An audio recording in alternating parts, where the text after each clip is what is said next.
पछिल्लो 40 वर्षदेखि काठमाडौँको एउटा यस्तो घना जङ्गल जहाँ अनेकौँ रहस्य लुकेको छ, जसलाई पुलिस र गाउँलेलेहरूसम्म उघार्न सकेको छैन।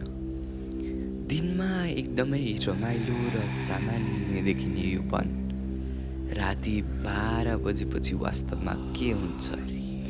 रातारात त्यो वनले पुकारेको आवाज पछि लाग्दा गाउँका एक व्यक्ति हरिप्रसाद कहाँ र कसरी बिलाए? के त्यो वनले उनलाई सधैँको लागि आफ्नो बनायो या त्यहाँ अरू केही रहस्य लुकेको छ? आउनुहोस् आज त्यो रहस्यको पर्दा उघारौँ। स्वागत छ समय र कथामा।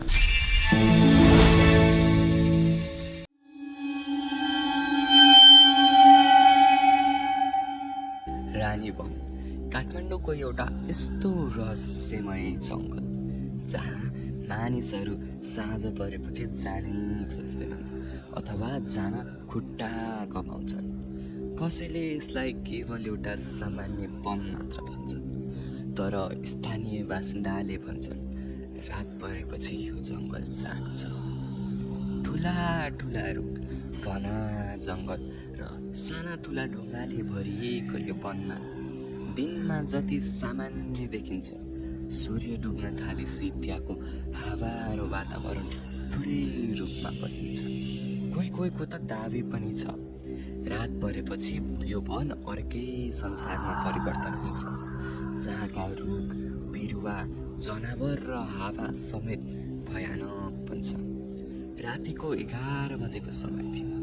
आकाशमा चन्द्रमाको मधुर उज्यालो थियो, जसले रानी वनलाई अझै रहस्यमय देखाइरहेको थियो। उक्त वनको नाम र डर गाउँभरि प्रचलित थियो, कारण त्यहाँ गएर फर्केका मान्छेहरूले अनौठा र कहली लाग्दा अनुभव सुनाउँथे, तर त्यो कुरा कहिले पनि प्रमाणित हुन सकेन। र आज हामी रानी वनको रहस्य खोज्ने प्रयास गर्दैछौँ। यो कहानी सुरु हुन्छ लगभग 40 वर्ष अघि। गाउँको एउटा व्यक्ति हरिप्रसादले रातारात एउटा अनौठो आवाज सुन्छ र त्यो आवाजको पछि भाग्छ। तर दुर्भाग्यवश त्यो रातपछि उनी कहिले घर फर्केनन्। पुलिस र गाउँलेहरूले 100औँचोटि वन खोजी तलासी गरे, तर हरिप्रसादको एक रत्ती पनि पत्ता लागेन।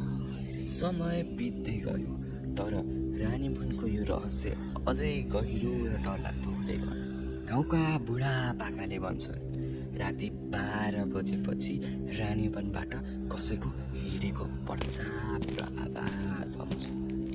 केही मान्छेले टाढाबाट जङ्गलको बिचमा बत्ती परेको जस्तो उज्यालो देखेको दाबी गरेका छन्, तर अचम्मको कुरा के छ भने जब कोही त्यो उज्यालोको नजिक पुग्न पुग्छ, त्यो उज्यालो अचानक गायब हुन्छ। सन् 2024 केही युवाहरूले यो रहस्य खोल्न क्यामेरा लिएर रानी वनभित्र जान्छन्। सुरुमा सबै सामान्य देखिरहेको थियो, तर जब उनीहरू वनको एकदमै गहिराइमा पुग्छन्, अचानक उनीहरूको मोबाइलको सिग्नल हराउँछ। क्यामेरामा रेकर्ड भएको भिडियो र उनीहरूको भनाइ अनुसार एकजनाले टाढा कसैको छाया जस्तो आकृति देखेको भन्छ, तर पछि भिडियोमा हेर्दा त्यहाँ केही पनि देखिरहेको थियो। सबैभन्दा डरलाग्दो कुरा त्यति बेला भयो जब उनीहरूले वनभित्र पुरानो ढुङ्गाको संरचना भेटे। त्यो ठाउँ गाउँको कुनै नक्सामा उल्लेख थिएन। ढुङ्गा अजीब र प्राचीन चिन्हहरूबाट खोपिएका थिए, जुन आजसम्म कसैले बुझ्न सकेन। के यो केवल संयोग थियो कि रानी वनमा कुनै शताब्दीयौं पुरानो रहस्य लुकेको छ? केही इतिहासकारहरूको अनुसार यो वनमा पहिला पुरानो बस्ती हुन सक्थ्यो, तर अरूले यो ठाउँ पुरानो तान्त्रिक क्रिया र साधनाहरूको सँग सम्बन्धित हुन सक्छ भनेर अनुमान गर्दछ। तर सत्य के हो आजसम्म कुनै ठोस प्रमाण भेटिएको छैन। सबैभन्दा ठुलो प्रश्न आज पनि उठ्छ, हरिप्रसादले सुनेको त्यो आवाज कसको थियो?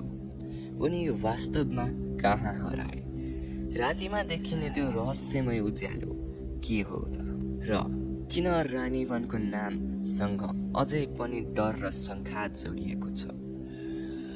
सम्भव छ रानीवनले आफ्नो रहस्य अझै पनि आफै भित्र लुकाएर राखेको छ, र सम्भव छ यो भिडियो हेरिराख्दासम्म पनि त्यो घना जङ्गलको बिचमा कुनै अदृश्य शक्ति लुकेको हुन सक्छ। तपाईँलाई के लाग्छ? रानीवनको रहस्य के होला? के तपाईँको त्यहाँ कुनै यस्तो अनुभव छ? आफ्नो अनुभव तल कमेन्ट बक्समा लेख्न नबिर्सिनुहोला।